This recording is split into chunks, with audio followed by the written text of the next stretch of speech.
Hi guys, welcome once again to the Raj Kaul podcast, and I've got honestly the most amazing guest, which I'll tell you how I discovered him as well. But when you look at his portfolio and his background, you're going to be gobsmacked. Probably, I think out of the two guests I've had, there's probably DJ Swami, who's worked with Shania Twain and big artists like that.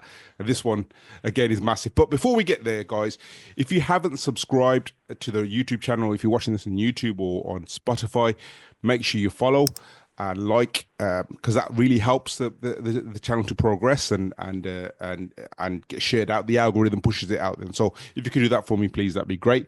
So over to our guest. I'll let him introduce himself because I'm scared to pronounce his surname wrong. So Okay, no, thanks, Raj. So I'm Jason Bavanandan, and I'm a UK songwriter. Well, I was an artist, songwriter, producer, and more latterly, I've done a lot of mentorship work with young artists, working quite closely in education, and looking at kind of doing the things that I didn't have when I was starting off about 25 years ago. So yeah, it's been an interesting journey. I haven't really planned any of it. I kind of just went with the flow, and now I find myself on this sort of other side of life. I'm sort of married with kids, and that's again changed my perspective on how I think about music and the arts, particularly in the UK.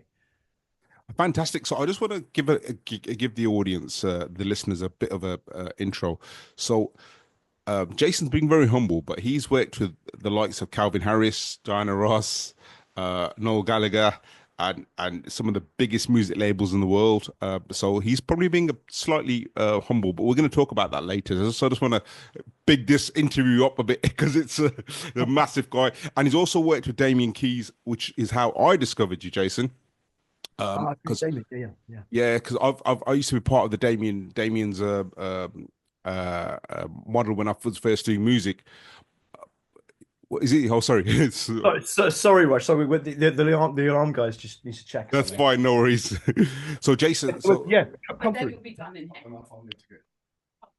Oh, the alarm is just it's also happening in real life. Here we that's go. absolutely fine, guys. This is so Jason's having an alarm guy come in today, and but this is real life. I don't know whether we're gonna edit this or keep it, but yeah, Jason Keep got it an all alarm in. guy Keep it coming. all. Keep the whole Yeah. thing in. This is how it goes down. Yeah. So yeah, so this is how I discovered you, Jason, was through Damien Keys. And I spoke to Damien Keys because basically I've still got his subscription, but even though Right. I've cancelled it.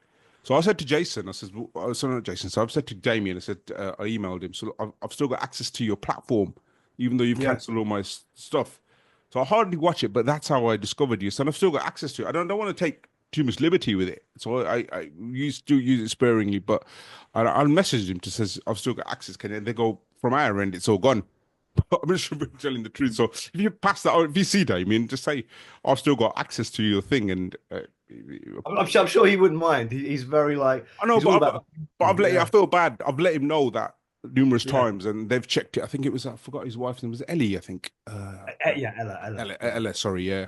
So she goes, no, your access is gone, and well, it's what it is anyway. So, Yeah. but that's how I discovered you, Jason, and your tutorial videos were fantastic. To be fair, Oh, I'm glad. I'm glad. especially the mixing one because I'm learning that at the moment, mixing and mastering. So, but we'll talk about that later because it was really good to me. It was very insightful, very step by step. So, guys, if you haven't, I'm just going to plug in Damien Keys here. If you haven't, you can make sure you check out Damien Keys and also Jason as well. I got a little qualm with you, Jason, though. Before that, your social media presence. It's Yeah, not. I'll explain. I'll explain. It's not there. So it took me a while. Okay, but before we get there, let's talk about a bit about your background, where you're from, um, where you're So, from, and how. Yeah. so I mean, I'm. It's a really simple question you ask. Or like, where are you from? And when I was younger, it was really easy, like Southeast London, because I was like born in Greenwich. I grew up in Forest Hill, went to school, in these are all areas of Southeast London, right? So Southeast London through and through. But I would sort of like, I would look around me in terms of like my immediate family, and my mum is from Trinidad, and my dad is from Sri Lanka, and they came here to London when they were 16, 17. So are they really from those countries? Yeah, they kind of are formatively, but they spent the majority of their life not there. And I'd look at my grandparents who were very much from those respective countries. So I was like, I mean, I am from the UK and I am from London, like technically speaking, and that's where all my kind of upbringing is. But so much of my life has been spent in the in the embrace of these different cultures. So I don't really know actually anymore. Like, is the honest answer. I know it sounds a bit like I'm being deliberately like abstract, but like it's yeah, I'm very much British, very much London in the kind of modern sense of what London is, which I think is a bit like people from New York or people from LA. No one's really from LA, you know, everyone sort of Yeah, moves there. And I feel like because by virtue of my parents moving to like London, you know, they could have moved anywhere. They could have moved to like Canada or like Australia, and I've got family in those, you know, places like that, and like New Zealand. They just happen to move to London. So I'm so the long-winded answer is I'm from London, or the short answer to that is that I'm from London. Yeah. but we were talking about that off air, weren't we? Like we find it really hard as Asians to fit right in with almost third culture. We Yeah. would, yeah, Yeah. it's you neither here, the 100% fit here, and nor do you fit back home. As I say, it's quite a strange thing, isn't it? Yeah, I used to find it really frustrating. Like when I was a kid, and I spent a lot of summers. So during the 80s, there was like a big civil war in Sri Lanka, which meant that we just didn't go there. Mm. I'd never been there until quite recently, and so I would always go to my mother's side of the family, like in Trinidad. So every holiday, Christmas, summer, whatever, every half term. And when I was first born, I spent a lot of my time there, like many months of my life. Um, and so there was almost like a tipping point where I felt like I was like very much half and half, you know.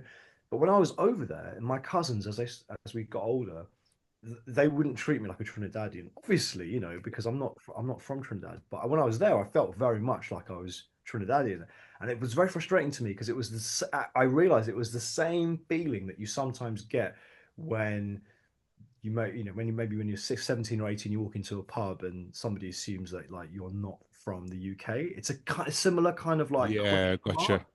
And that question mark, you get it on both sides. You get it everywhere. You know, I would get it on my dad's side of the family as well. So it's like it never goes away really. And I think there's enough of us for us to be this Yeah, kind of like own culture in ourselves. Like yeah. all of us people like this, wherever your parents are from, wherever you've grown up, like we all share that thing. And I think when those people make art, when they make music, it's interesting how it comes out because sometimes it's not obviously and overtly coming out. It comes out in like very discreet ways, but I can sort of pick up on it, and I feel like I'm really like attuned to it, and I get it. It's not like they're offering any solutions through the music and the art. It's just a question. It's like a discussion of like where do we belong, where do we fit, what happens with our children, what kind of relationship do if we have children, what relationship do we have with our children? Because does it then continue that cycle of being slightly one step removed? You know?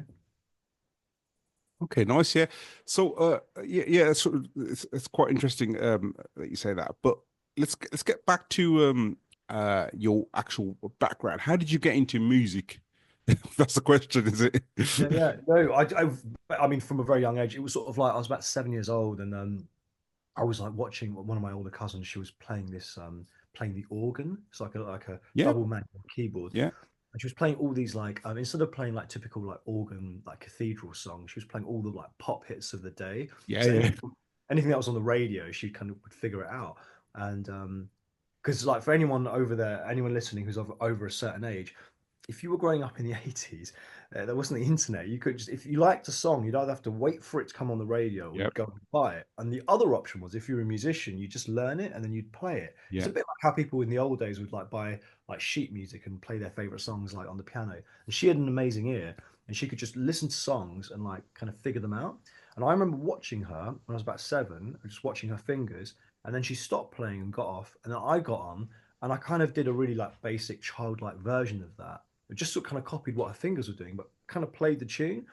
And her dad said to my dad, "That's not that's not usual. That's quite rare. Mm, I think your son like might have a really good ear for this." And And I just remember looking at that piano keyboard and it just making sense. I remember looking like you got a keyboard behind you there. I remember being 7, just looking at the keyboard and just it just made sense to me. Like it didn't really have to be explained. Like I understood that all the notes that ever exist in music, in Western music, are there in front of me. And all I have to do is combine them in different ways. I just have to get my fingers fast enough to play those notes. It kind of made sense. Hmm. So from that point, I learned really quickly. Like it was just like some people are good, like a good linguist. They pick up languages. For me, Hmm. it's like music. And if I just picked up an instrument, like when I was about 14, I stole a guitar from school. And over that summer holiday, I just taught myself to play guitar. Really? That's just... And I just maintain I'm actually not that much better than I was back then when I finished playing. Like I got to a certain standard that I've pretty much plateaued at. Like I learned really quickly and I learned quite fast. And I think young musicians are kind of like that. If you're into music and if you get into it quite early on, you just like soak it up. It all kind of makes sense. Yeah. Sometimes people throw you scraps of knowledge here and there. This is all pre-internet. So there's no YouTube tutorials. There's none of this like online community. You're just like learning like from whatever random bits you can get. My parents aren't musicians. There are no other musicians in my family apart from my cousin. So you just kind of take a little bit of information, and from that, it's like a little seed, and you just Hmm. devour it. Like you try and explore every bit of it, um, and you learn quickly. You get there quite quickly. Yeah. You know, I can really relate to that because now that you've said it, just is it possible to just move your camera up so we can Sure. Oh, sorry. Yeah, of get course. more of your face in? Yeah. That's great. Yeah. Thank you. Yeah, I really relate with that because when I was, as you said, we were from the era with no internet, and there weren't much like if you didn't know anyone in your area, you didn't know that there were even like singing teachers and whatnot. That's how it was back in the 80s, wasn't it? So 100%. I just picked up singing just by listening and imitating as you did. So singing and technique, and as you said, you sort of plateau at a certain level. It's only later on in my life, probably my probably 30s maybe, I started taking it more professionally. But when the internet came out, now I Mm, learned via Zoom from a professional a vocal coach in based in India. mm, mm. So it's funny how, like, exactly how you said, but there definitely was a plateau. But I felt for my singing, I think it's imposter syndrome. Yeah. So I Yeah. felt I have to get better because of imposter syndrome. So, Yeah. and Yeah. that's so I can really relate that with what you're saying there, that you plateau at a certain level, you take, and that takes you on. But in saying that, when I first released my first single, that went number one in the Asian charts for 3 weeks, but that was Mm. at that level. Yeah. Yeah. Yeah. It's really interesting what you're You know saying. what? And hearing you talk like that, it's really interesting because sometimes what you said about the imposter syndrome, it's like it's really easy sometimes to think that if you do something quickly, it's not good. Like we have this idea of like we equate value with things that take a long time and that are Yeah. like a big labor of love. Because I think we've grown up around that physical objects like buildings. Rome wasn't built in a day, right? That are kind Yeah. of like and sometimes a song or an idea can happen like in microseconds.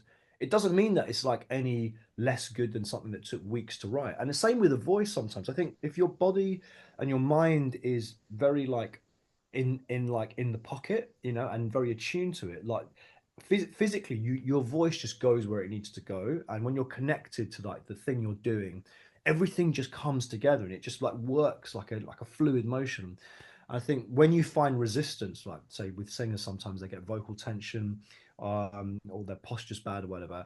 Often there are other issues or other like low-lying issues that are happening in their lives. It could be stress, that could be kind of like there could be some kind of like creative trauma that's happening that just prevents them unlocking that thing. Mm. Everything's aligned. It's like it's just green lights, green lights, green lights. It's just go, and your body just goes with it. And some of the best like artists I've worked with who are completely untrained, like they've never had a single lesson in their life. Sometimes they get technically better as they get older, but they lose that little thing that thing that makes them different or Yeah. Yeah. idiosyncratic.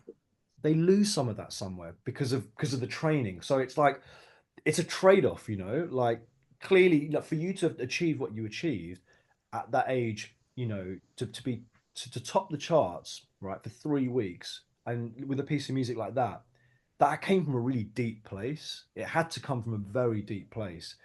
And it's probably it's tapping into a skill set that you're not probably even aware of. You know, it's so deep 100%. Yeah. Yeah. because it's connecting with people. Because that's what success is in music. Is like people engage with it. That means it's connecting with them. That's the only metric of success we've got. It doesn't matter what your mate's opinion is really is of it. So for it to connect, it has to connect with you. And some, maybe that sounds too spiritual, but I think that's actually quite a scientific way of looking at it.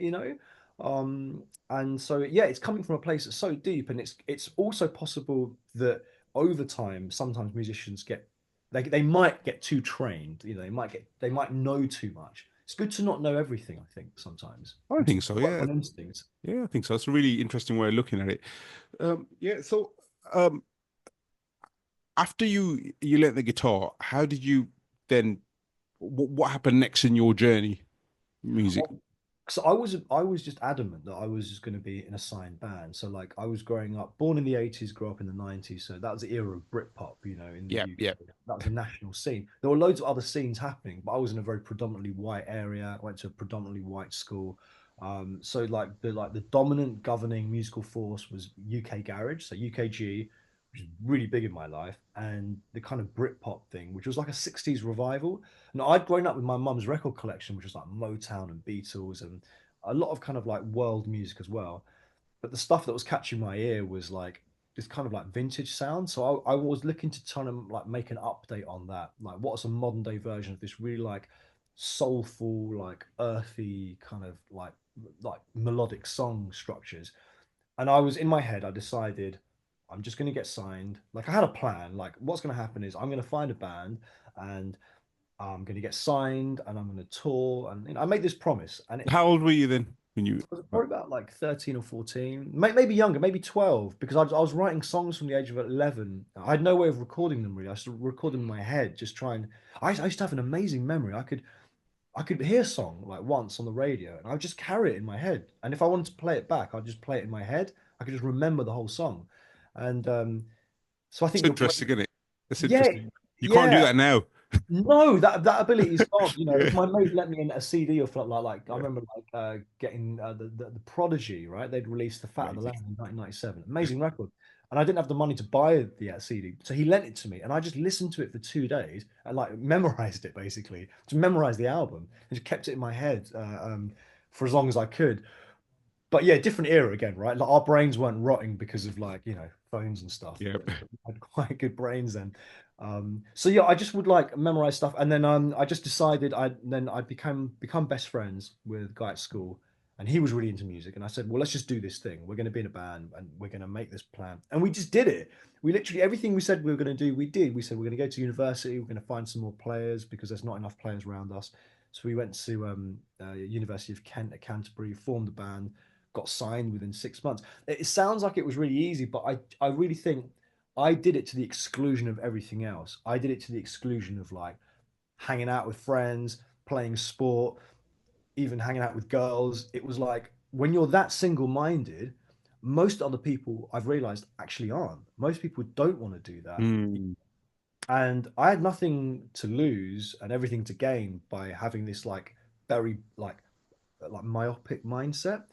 So there probably aren't that many people doing that at that early age. So I don't think it was about talent really. I think it was more that I just was obsessed. And I think if you're obsessed with things, and you have to be kind of good as well. I think I was of an average, slightly above average level. That's what I would say, slightly above average level. I listened back to my early work, like demos and things. They're just like it's just mediocre. It's just like your average.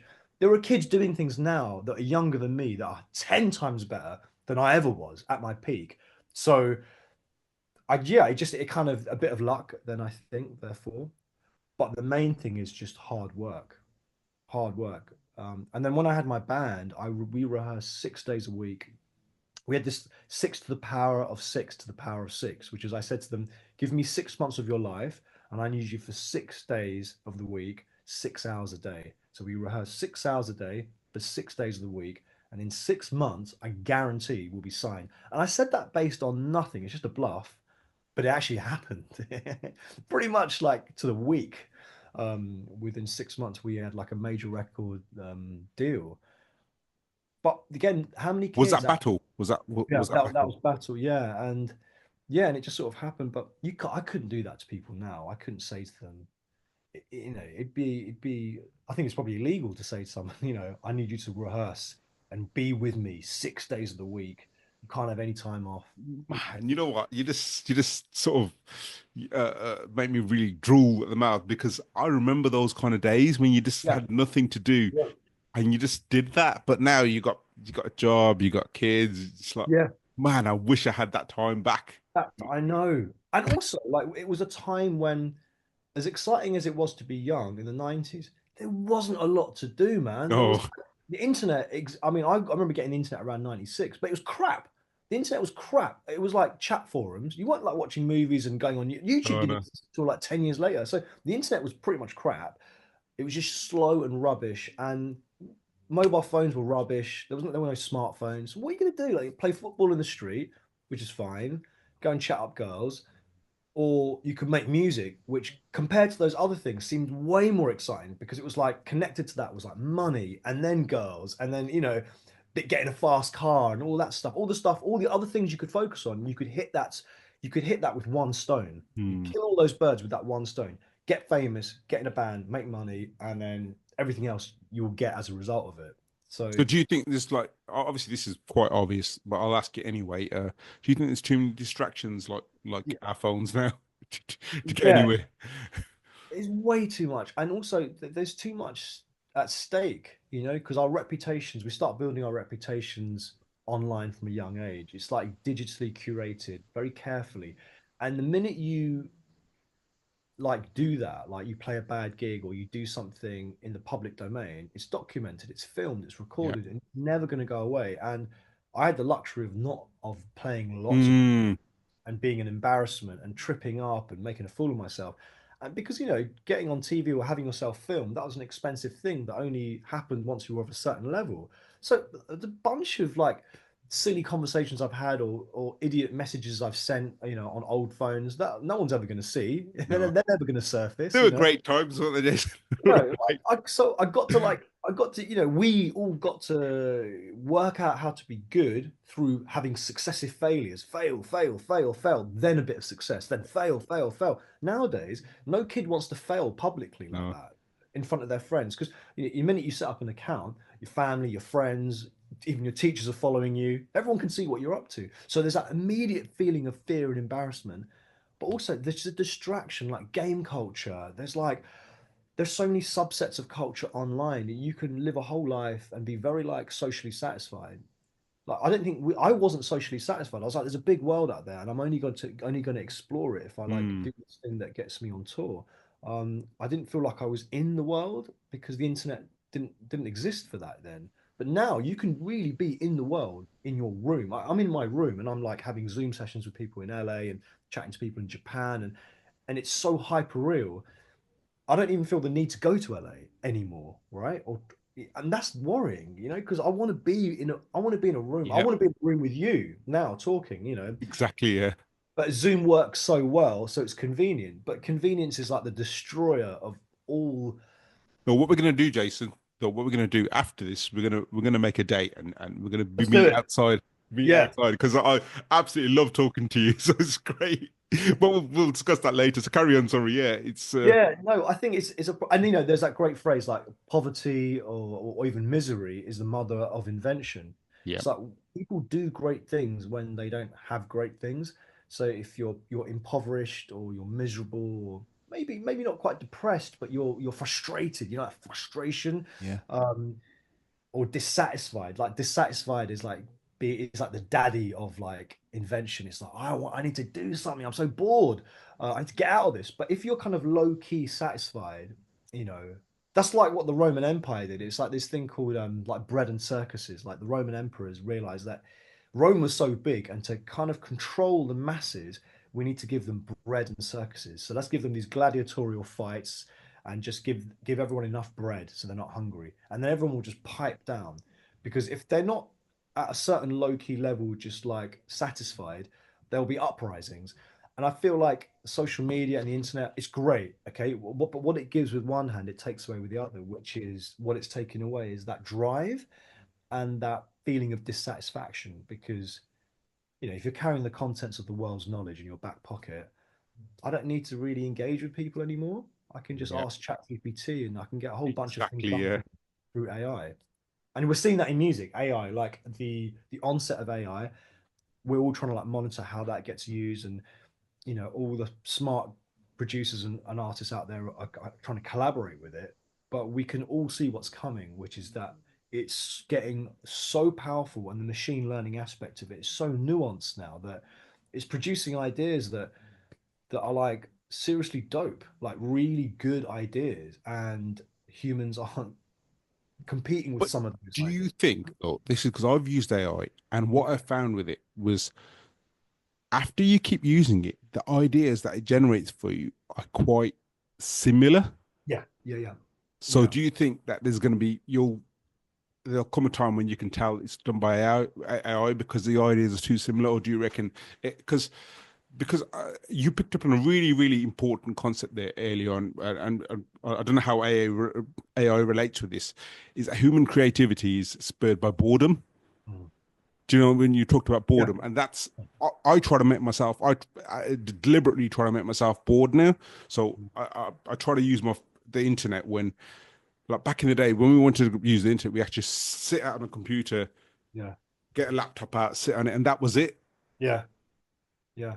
But do you think we'd find like because AI haven't got those things hasn't got those human elements to it? Do you reckon it'll plateau at some point or get better? So really good question. It's a question that like a lot of bright people are asking constantly in the arts. It's like, is it which direction will it go in? Will it just eat itself and become self-referential, or will it just keep extrapolating on like human knowledge? But I think it's to do with prompts, and prompts for AI are what like data is to like a marketing company, when you're Hmm. collecting email addresses, because the quality of the prompts helps the machine learn.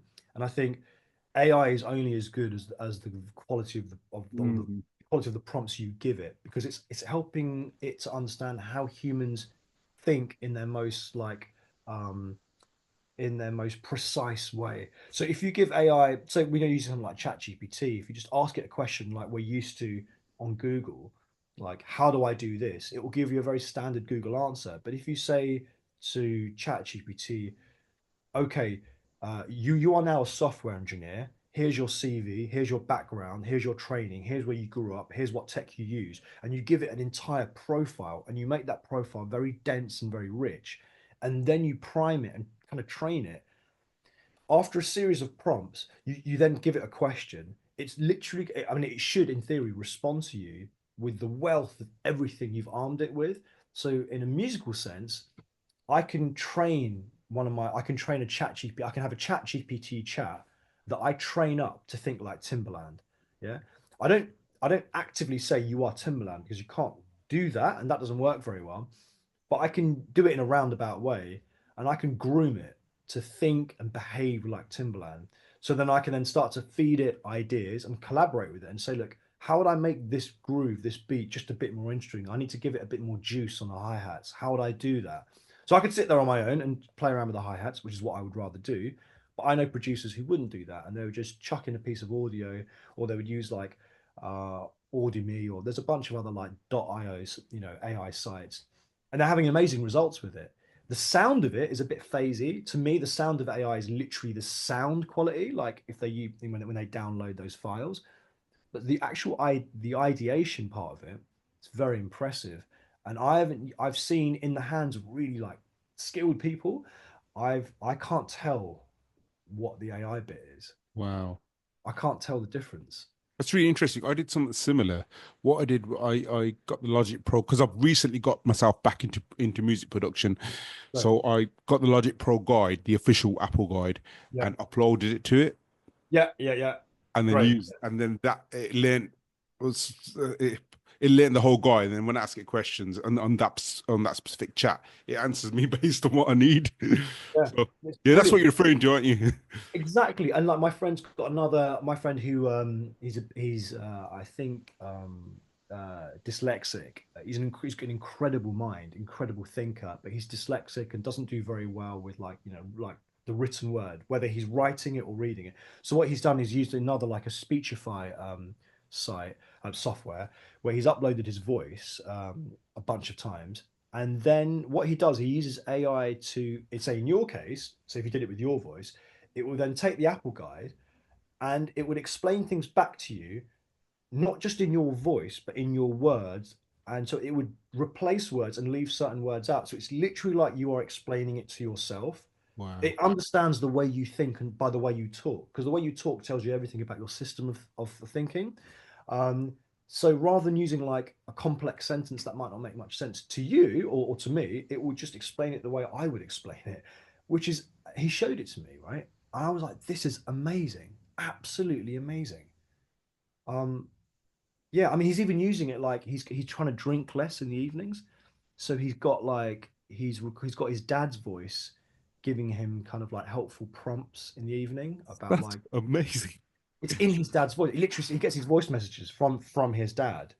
It's just amazing. I mean, like that blows my mind. Maybe I'm showing my age now. Maybe they're going to be 13-year-olds out there who are like, oh, yawn, whatever. That's like whatever. That's I not don't think so. That's pretty phenomenal, to be fair.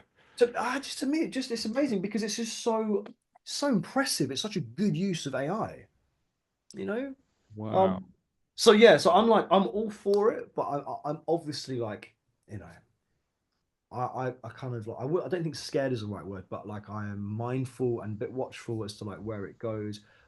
If when kids ask me like 13, 14-year-olds, I want to get into music production, I say, okay, but just think very carefully about what that landscape looks like. I'm not telling you what it looks like, but we need to have a discussion about what it might look like. In the same, Hmm. if 5 years ago someone said I want to get into coding, a lot of the experts were like, well, that might be a redundant field because we Yeah. might need you to learn the level of coding you're learning right now. And I knew guys 8 years ago who pivoted into learning coding from like finance or whatever. And it's like now that job's completely redundant. No. So within music, I think the thing is, Raj, here's what I think, right? Nothing will ever replace the human experience of like, think about gigs is you go to somewhere like India or Africa, China, you go to these areas where people, have these amazing shows, right? The AI can't do that and will never be able to do that. I mean, until we get actual cyborgs that have got human skin and they're on stage dancing or whatever, I think ultimately people love to see humans on stage because I think there's that element of it's like a tightrope artist. They're probably not going to fall, but they might fall. So when an actual human is singing and they go for the high note, the thing that the brain gets excited about is the fact they might not make the note or they might Wow. teeter off the note. But you see, when it's done by AI, when everything's perfectly in tune, the ear kind of knows it's in a really safe space and there's no element Boring.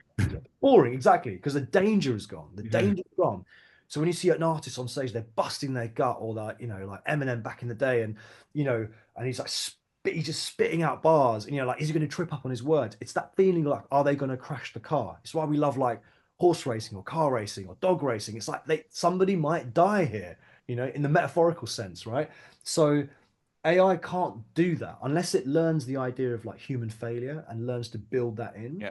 because we find that exciting as an I audience. actually asked AI, I says, will you ever replace humans? It said no.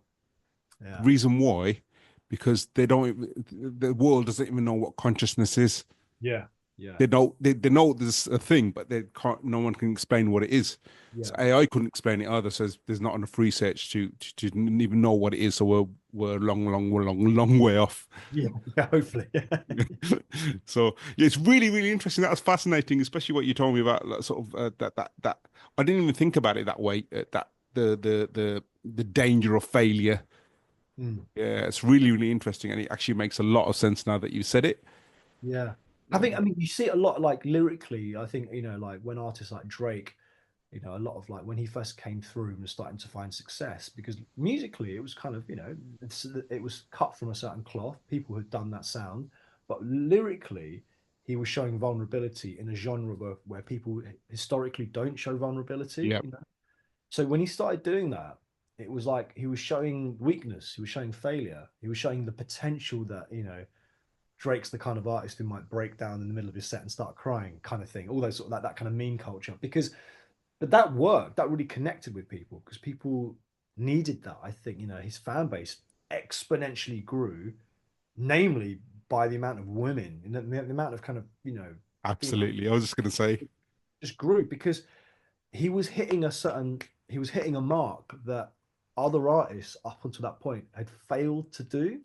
They weren't showing weakness. When you show weakness, it's a very powerful thing. People lean in. They're like, okay, okay, you actually have the confidence to show weakness. It's kind of ironic. It's a bit of an oxymoron. We have this idea that everything's got to be fronting the whole time. You've got to be a very strong, like shop front. I think we've got past that stage, and I think we've got past that stage a long time ago. Certainly in the arts, the arts is made by by people who are vulnerable, emotionally available, vulnerable people. And if you don't show that element of yourself, you're not showing as much as you can of the art. You're hiding some stuff, and the audience feel that.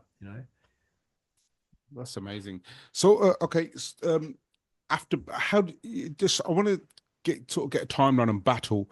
Mm. What were because there's a lot of artists who listen to this and up and coming goes, how did you, and to you it's probably really straightforward. Oh, I went to this label and I got signed. How did that? But we want to know, how did that happen? Because it's still a major thing.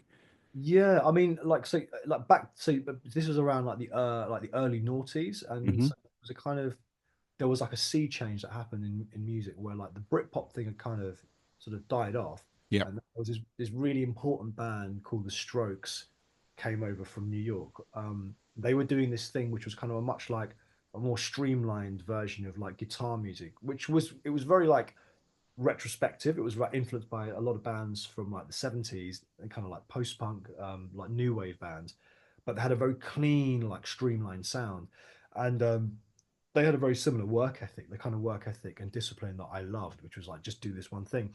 So we were kind of musically influenced by them, by the Strokes, but also like philosophically influenced by that work ethic. It kind of like emboldened our resolve, And by now, it wasn't just me; it was like these three other guys with me. So we were a four piece, and we just sort of, I think when you're doing something like that, you've got to be like last gang in town mentality. It's very much us against them. There's like the world is split into two. There's us four, and then there's the 6 billion other people out there.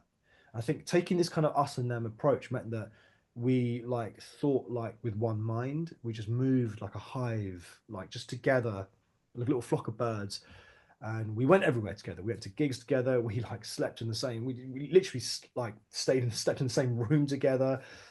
We just operated like one thing. You were the Borg Yeah, yeah, and from just Star Trek reference. yeah, yeah, literally, yeah, and the just before the point where it became like too much, like suffocating. That was the point at which we got signed. But I used to go to gigs and I would make a mental note of all the things that I thought other bands were doing wrong. Not wrong, but like things that I thought they were holding them back. And later in life, I realized that there's a technique in education where students are much more able to notice mistakes when they're marking their friends' work as opposed to marking their own work. Because when you're judging your own work, you're too close to it. There's too much emotional investment. When you're judging someone else's work, you didn't do it. So you can be very dispassionate about it, very objective.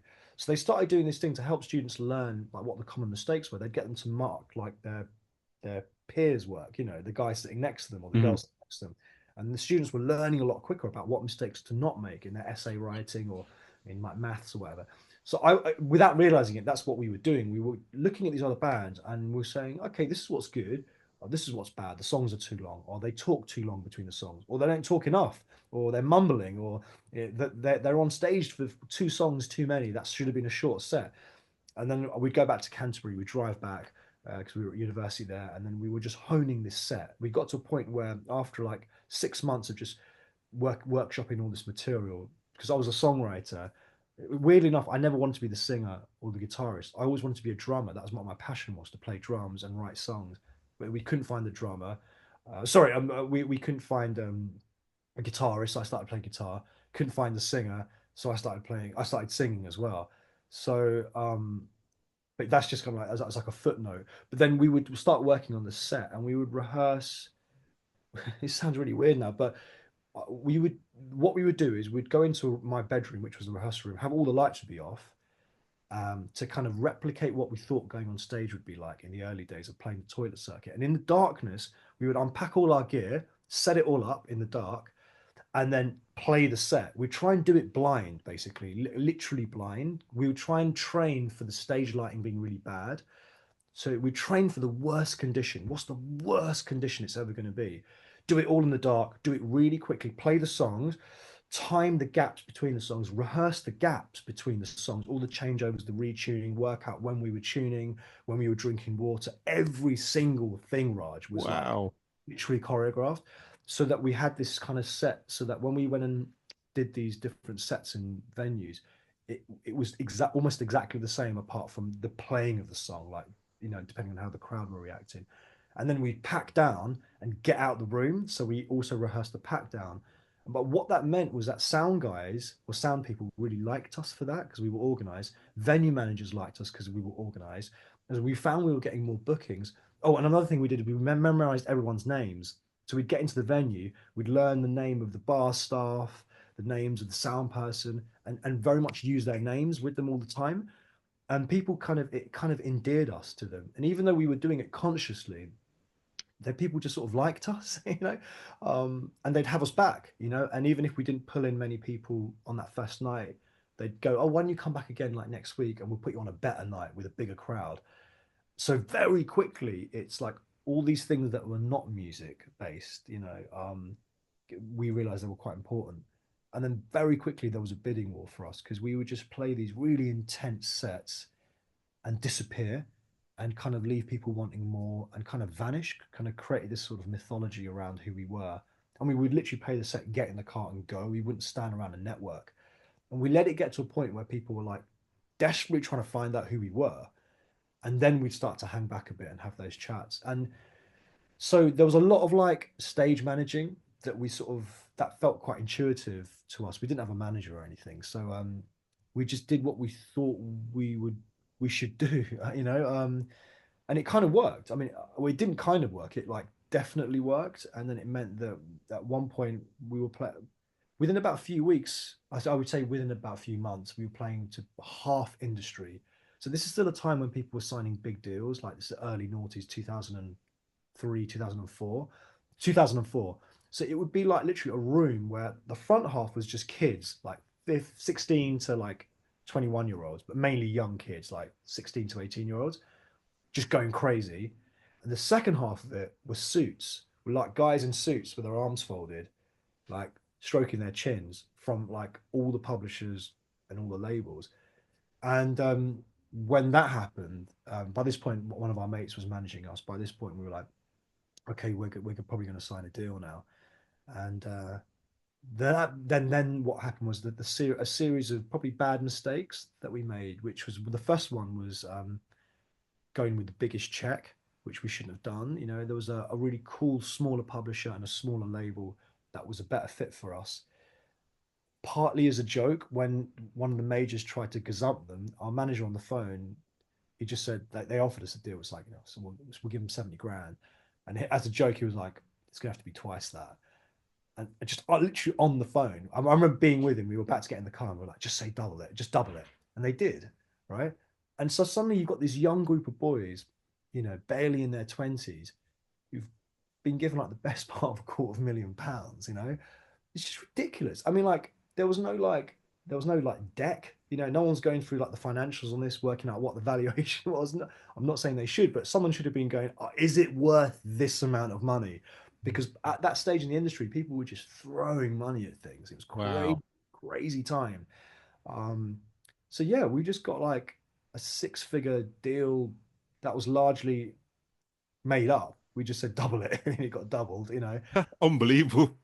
That would never happen now. I mean, it just couldn't happen like that. And it wasn't even like we were the Arctic Monkeys, right, or Coldplay, and Yeah. that'd almost be more believable. But it was Yeah. kind of like it's ridiculous that happened with this, what is essentially a punk band. I mean, we were a punk band. It wasn't really pop; it was punk, and so, but that was the way the world was, and you had to kind of like hustle that game, really hustle as much out of it. And I think it's one of the things that frustrates me at the moment with younger artists is that there are some really really great artists, but they don't know how to hustle, and I just Hmm. don't see hustle. I mean, I see like what they think is hustle, like it's a bit like it's like an idea of what hustle looks like. But I'm talking about the background hustle where they're like they're Hustle's social media now. yeah, Hustle's posting a post on social media saying life is all about the hustle.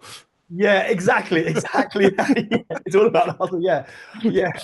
But you've got to get this background hustle. You know, you're trying to flex every network. You're really like thinking about things like really putting together a product, like a brand, and realizing that when you're out there, it doesn't always have to be like you are on stage. It's a version of you. It's a thing you've created. It's a brand, and you're trying to explain to people like why you are what you are. Stop trying to tell people like what it is that you're doing. It's like people are going to connect with you because people are actually quite um people are narcissistic and they want to see something in you that they see in themselves. So when people show up for you, they're really showing up for themselves because you are saying things and believing things that they believe anyway, and all you're doing is confirming that for them through their music, either your ideas on life or love or money or whatever.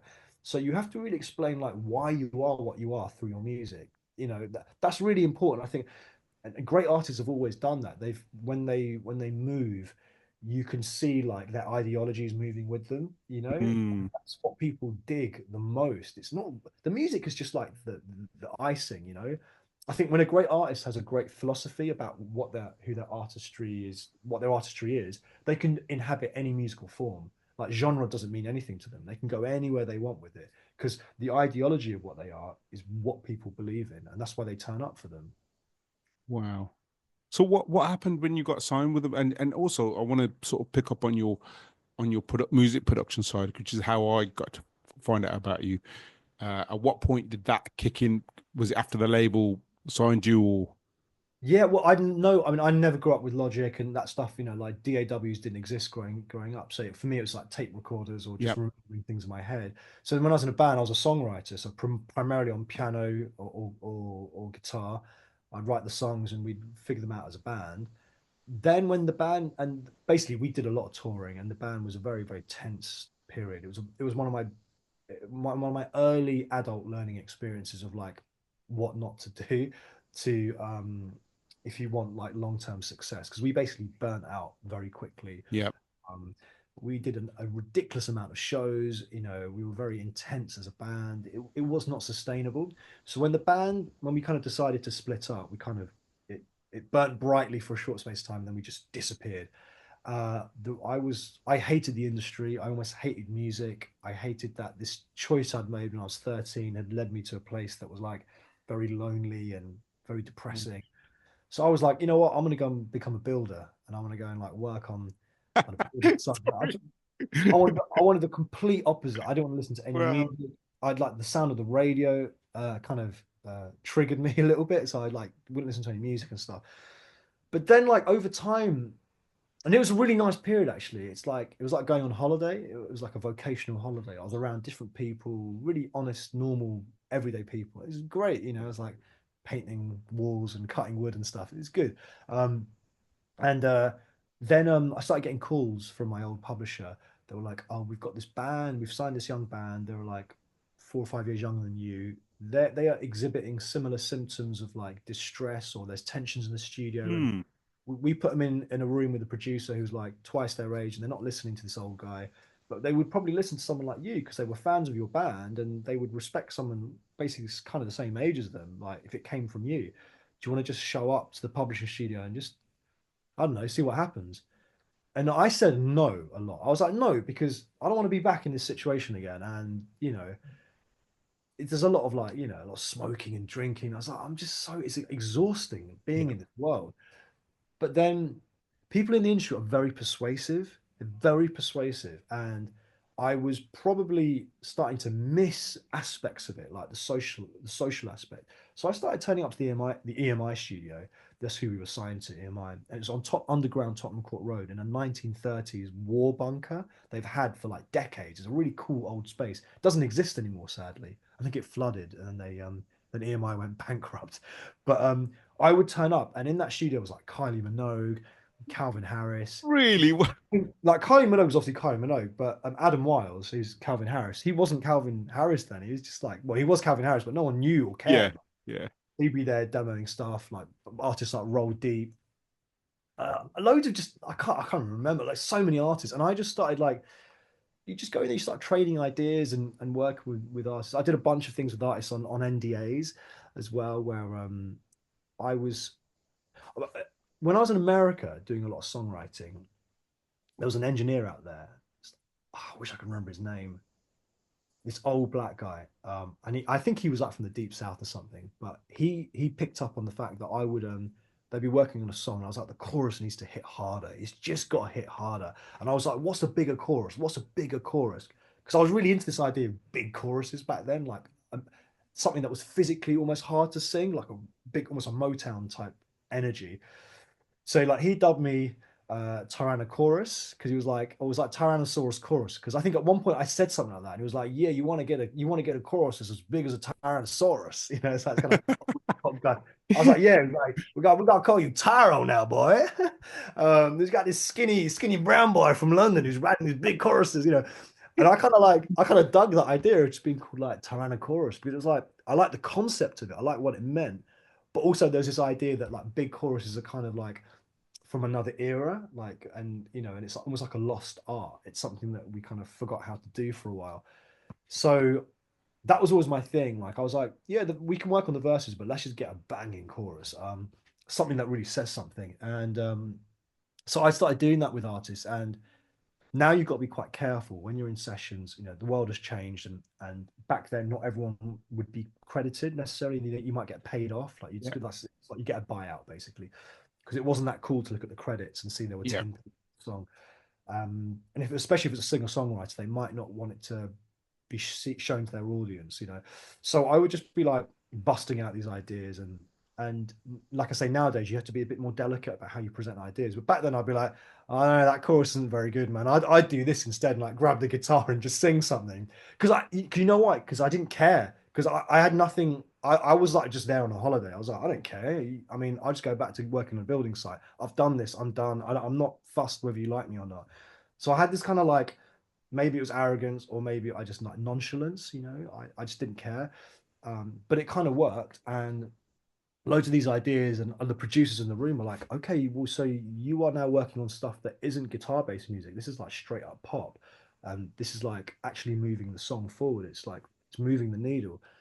So then I start getting calls to come in and do sessions and like production sessions. Um, and I didn't know anything about production, so I had to kind of like teach myself.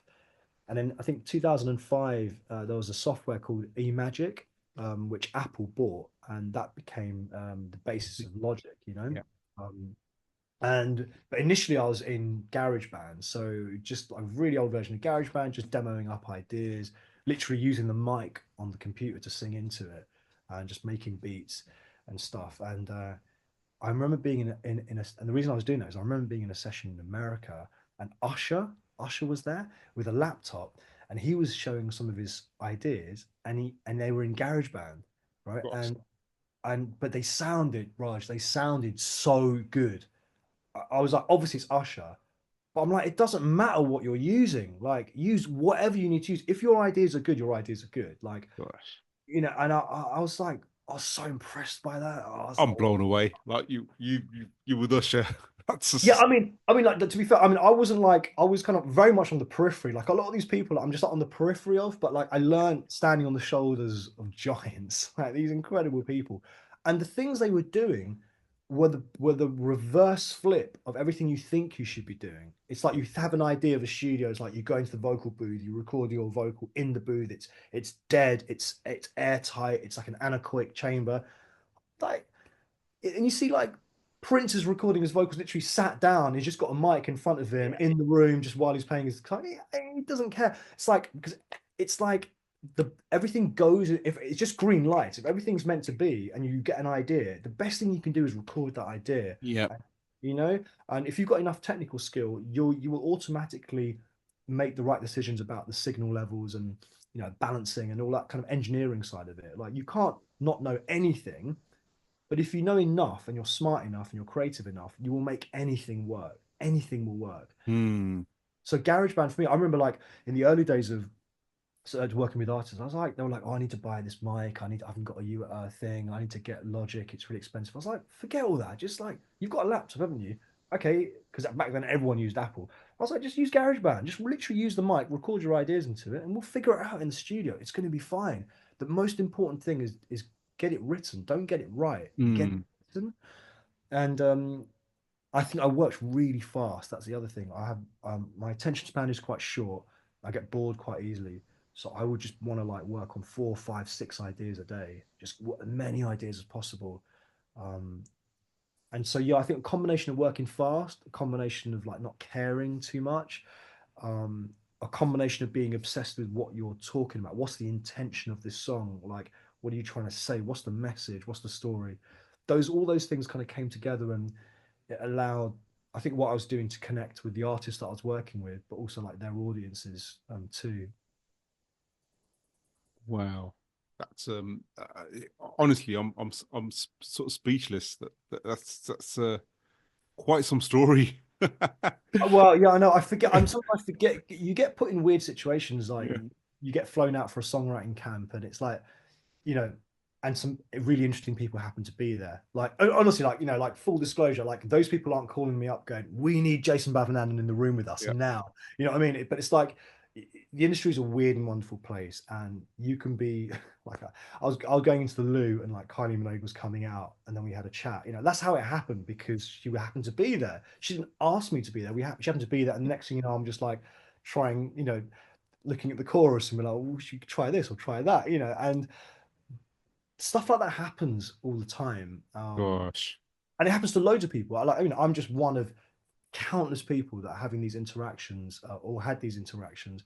Uh, I think if you can learn from those people, because they've been doing it for longer or they're more successful, people always, they don't have to explicitly show you something. I think sometimes the wisest thing is just to sit quiet and Mm. watch. You just watch and listen, and maybe don't even say anything, and then just try and remember, like, oh, what happened in that space that made that thing so exciting. Mm. I saw it a lot with mixing. A lot of time, you see mix engineers, like great mix engineers, when you see them work, and you assume when you go into it, it's going to be like every plug-in open. They've got like amazing outboard gear they're using, and it used to blow my mind that 90% of the mix was just balancing, was just levels, you know.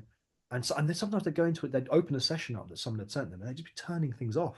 They don't need that, don't need that, don't need that. I'm like, but that's how the producers got it set up. And he was like, yeah, it's just don't need three compressors on the vocal, like because they're, first of all, they're a fresh set of ears, but second of all, they realize that getting the levels right, your level fader is the most powerful tool you have. It's way more Mm. powerful than EQ, and before you even get into like compression and reverb and echo. So they spend so much of their time just getting the balancing and the gain staging right. And suddenly the song just like blooms into life, or they'll do something crazy like just turn the hi-hats up by like 6 dB or something. And suddenly everything's just bouncing. What did you do? What did you do? It's like, have you completely redesigned the track? It's like, no, I just turned the hi-hats up. Wow.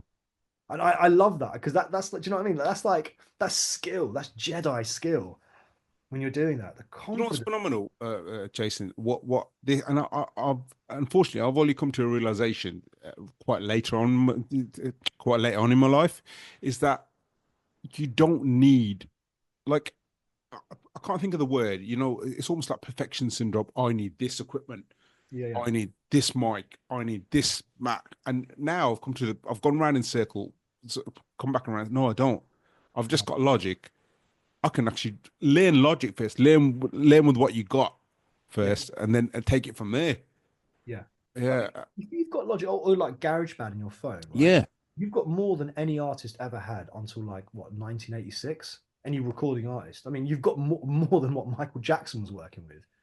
I mean, you've got to like put it into perspective. And it's like we do love to procrastinate and we do love excuses and gear acquisition syndrome. Like we call it. Exactly. Yeah, Oh, I need to get one more plug in, my mix will be perfect. It's like, bro, like, just stop making excuses. Like you know it's not that. You must know it's not that you need another reverb. It's definitely that you don't need another reverb. It's like something in the song maybe isn't right, or you're scared. It's a fear of success, maybe like putting your head above the parapet and playing it to people. You're just trying to delay it a little bit longer. yeah, Just rip off the plaster. Just say it's done, and then the next thing you do will undoubtedly be better if you learn from what you just did now. But yeah.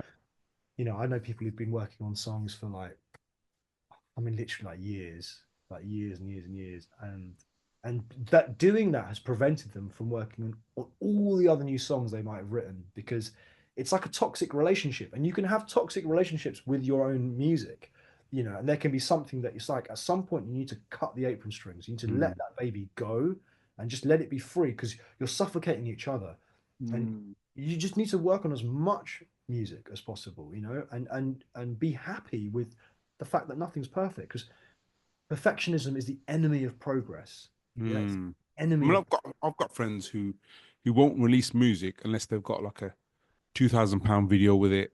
yeah. This, this marketing campaign with it. This suddenly, I can't afford that, but suddenly it becomes bigger than what it's supposed to be, sort of Yeah, thing. yeah.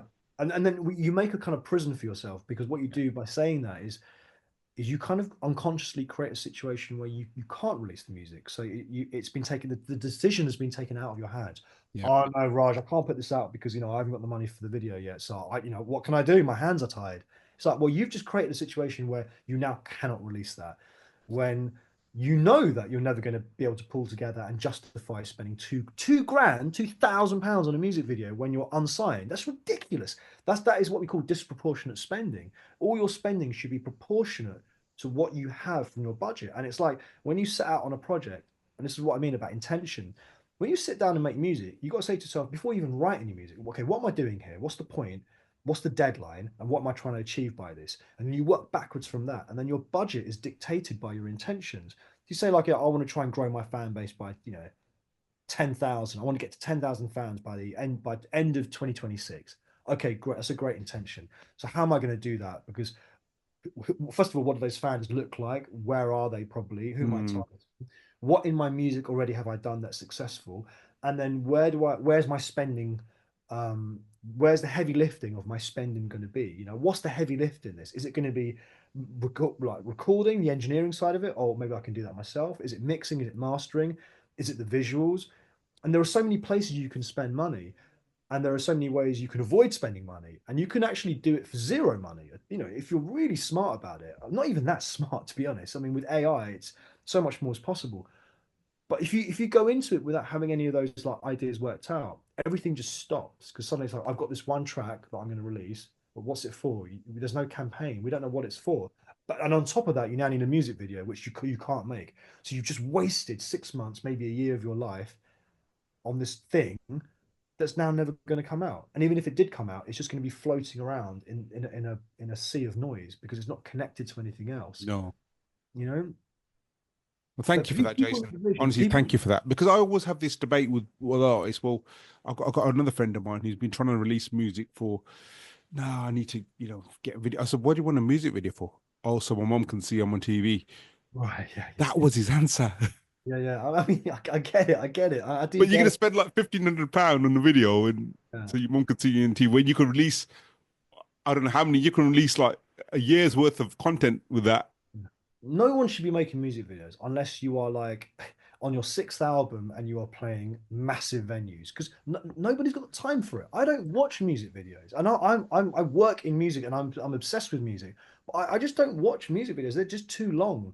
And I'd rather watch some like live gig footage of you playing the song live. You just don't, as you say, you're totally right. You don't need to make a music video. These things are long and expensive, and it's long form content. You've got to see it as long form content, and you should be making short, visual, engaging trailers. Trailers are what you should make, and they should be fast and dirty, and you should make them on your phone, and they should feel authentic, and so the audience is with you on that journey. They're traveling with you. And music videos, they're great, but they're very old fashioned and they serve a very, very different purpose. And if you're trying to get the car up and running, that's not the fuel you need. That's the wrong Mm. fuel. You know, it's music videos come later and it's something to work towards, but it's not something to do right now. I'm with you, Jason. As I said, I think the same as you, and I had to learn that slowly. I think through watching Damien Key's videos and stuff, Yeah. he's quite resourceful in that sense. Yeah, Yeah. it's been an hour. Yeah, yeah. So I can talk to you probably. I think what we should do is have a part two at some point if you were all right with that. Yeah, of course. Yeah, Yeah, yeah. well, maybe in a few months' time we'll catch up again because there's so much more to talk. I'm gonna probably go back to Ruby and say, Ruby, she's gonna say, Raj, why didn't you ask this? What is that's what she says after every interview. You had this amazing guy on. Why didn't you ask this? Why didn't you ask that? And then it says, okay. So I'm gonna get her questions next time. So Sure, sure. No yeah, worries. Yeah. yeah, we'll get Ruby on the podcast if I can. If our kids let us. We got two little girls, so it's Oh, quite tough. lovely. Yeah. How old are your girls? So one's going to be three in June, and the other one's going to be one in July. Yeah. Oh, that's amazing. I've got two girls, and one has just turned 3, and one has just turned 1. The Oh, same very ages. similar. Wow. Yeah, yeah, two girls. It's really interesting when you're a daddy of girls. It's like you're in a household full of women, so it Yeah. subtly changes things. Yeah. But yeah, how amazing! Yeah, our girls are the same. Both got girls and the same age. Yeah. And then Nan's over at the moment, so yeah. And our dog's a female as well, so Wow. Listen, yeah. I'll pray for you, Raj. I'll pray Yeah. for you. Thank you. Okay. So if you let the listeners know, okay, the social media question, why is there no social media for you? Because actually stopped serving a function for me. Like I didn't when I decided I didn't want to be like an artist, like Yeah. upfront artist, because there were some other bigger projects I did after that. I basically I burnt out, and a lot of that was driven by social media excess. So I'd released a movie.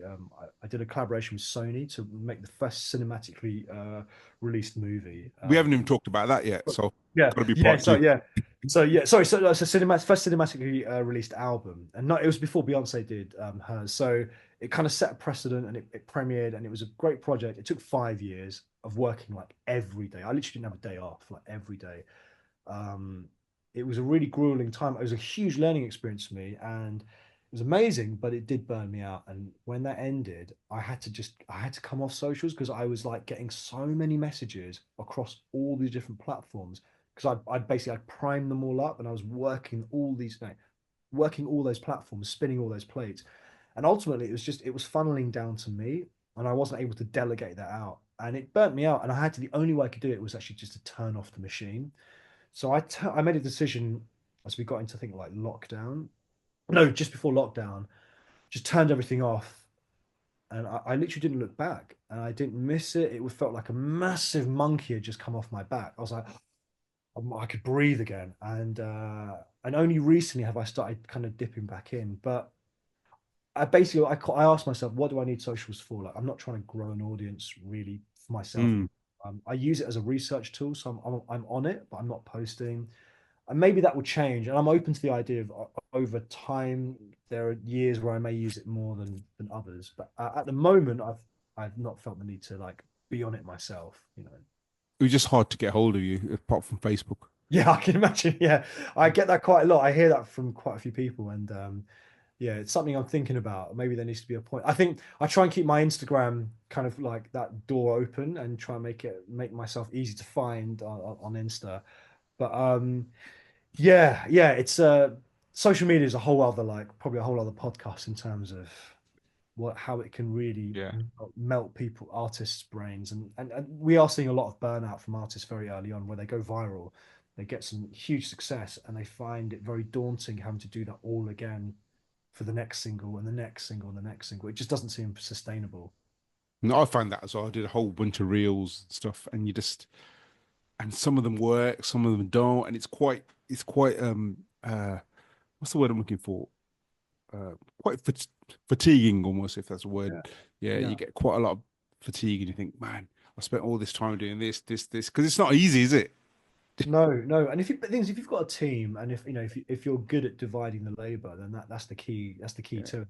I think if you try and do it all, yeah, because there was a slight myth online that you need to do everything and like write the yeah. theme and sing the theme tune. It's like that's a very damaging idea for a young artist. So or any artist, anyone, any person. I think having a team, collaboration is key, and having colleagues, that's the only way through. It's how the biggest, most successful firms and companies run. It's Mm. lots of people moving in one direction. there is no example of anyone ever in the history of success in the Western capitalist construct that has done it on their own. Just I No. can't think of one, and I've asked people, and I was like, there isn't a single example. So it just proves that it's futile trying to do everything on your Yeah. own. I've got my wife to do all the stuff, so she does all the editing for me. Right, She just, right. she contacted you, didn't she? So she's because I know that I'll forget about it. So Yeah, yeah, yeah, I'll get caught up with music, and that's it. yeah, yeah. I can imagine. That's So thank you good. so much. Really good. Thank you so much, Jason. What I was going to say was, if do you want to let people know where they can follow you, or is that do you want Yeah, to? no, of course, of course. Yeah, so I tend to just go by my surname. So if you go on Insta, let me just check. I wonder if I've changed it recently. But basically on Instagram, I'm on as Bavanandan, which is just Bavanandan. Let's just have a look. So yeah, so I don't know if that's going to show up there, but Yep, that's just it's on there. Yep, yep, yep. yeah. So I mean, Insta is usually like the best place because some people have moved on from Facebook, understandably. A lot of people are kind of on TikTok. I'm also on TikTok as well, under the same name. So, um, and you need to listen. But I don't, yeah, it's actually on TikTok, I'm just there as my actual name. But you can see I don't really post, but I do read all messages. I have a lot of different comms with like fans and musicians and producers, on those two platforms. So if you ever want to find me, that's the best place to find me. Yeah. And I normally ask all our guests. I'm going to ask you this twice, and the next time on the next podcast. The podcast is about in the pursuit of musical excellence. So, what advice would you give artists or anyone who wants to get into music? What is musical excellence for you? So yeah, it's really good question. Really good question.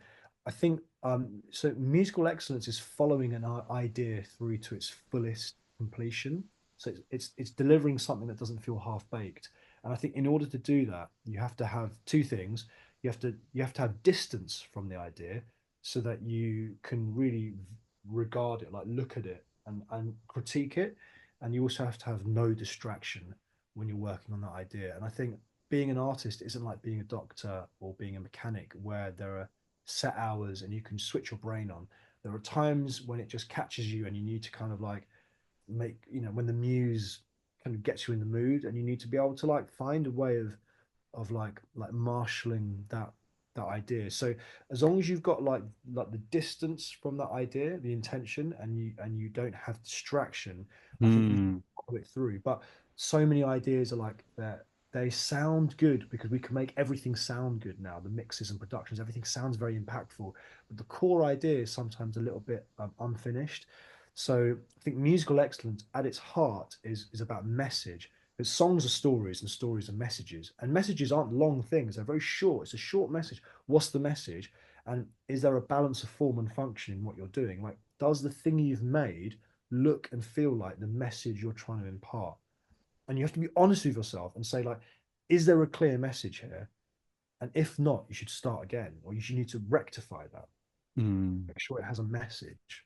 Amazing. And in regard to the distractions part, do you mean general distractions like your phone whilst move, or do you mean like on a wider scale?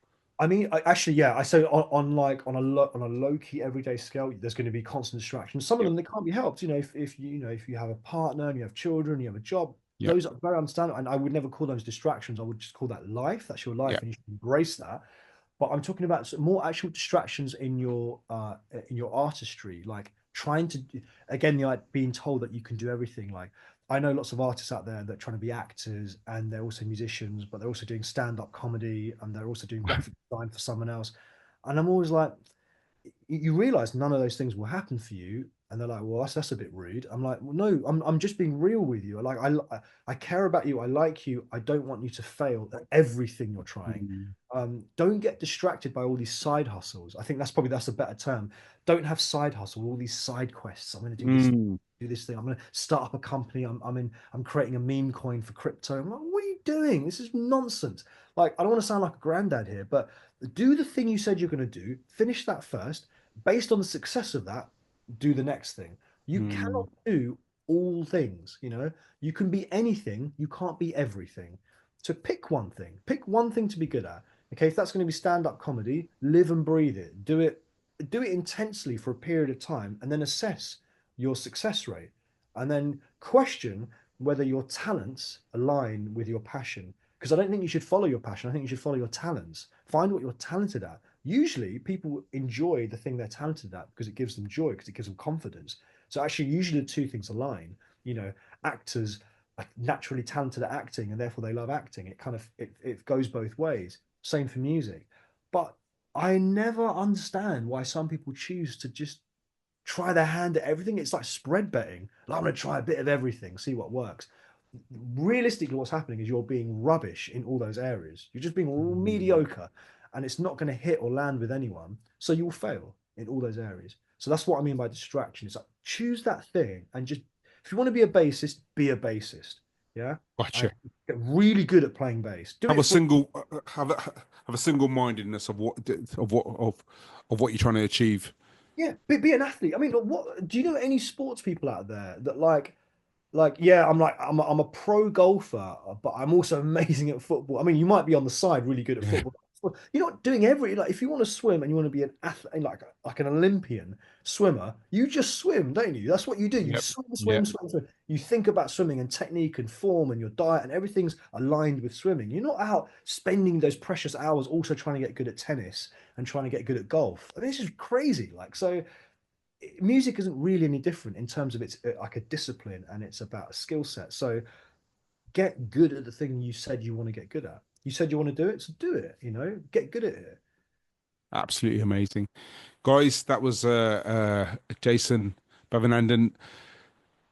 I'm actually sort of so excited. Well, I'm excited, and I'm also speechless, Jason, at that. Oh, Just how much I've learned from you, honestly. Because I'm just thinking, man, there's so much information. You've overloaded me with information, and I'm thinking, gosh, that was so amazing. okay. So I'm So sorry. no, it's really positive in the sense that I'm going to go back and listen to this myself, and just soak it all back in, which is what this podcast is about. Just learning about music, learning about process, and we've learned so much from you, honestly. So thank you so much. So guys, make sure you follow Jason, if you wanted for, because I know he's a bit sort of No, go for it. No, no. yeah, I'm totally open to yeah. it. You sure? I don't I, want to bombard you.